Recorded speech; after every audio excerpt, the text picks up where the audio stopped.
इंदोरीकर महाराज म्हणतात की बाई 11ला कामाला येते आणि 2 तास खाते. काय खाते तिचं तिला माहित नाही. त्यांच्या म्हणण्याचा अर्थ हा आहे की बाई जेव्हा रोजीनं कामाला येते तेव्हा बाई आरामशीर काम करते, म्हणजे नुसती इग्नोर करते, कामं काही पूर्ण करत नाही.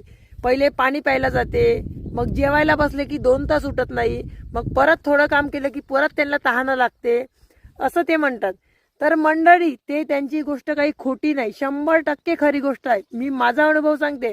रोजीनं जर बाया आल्या तर वावरात आल्याबरोबर सगळ्यात पहिले शर्ट घालायसाठी, तोंडाला रुमाल बांधायसाठी आणि पाणी प्यायसाठी अर्धा तास घेतात बरोबर. त्याच्यानंतर कामाला लागतात.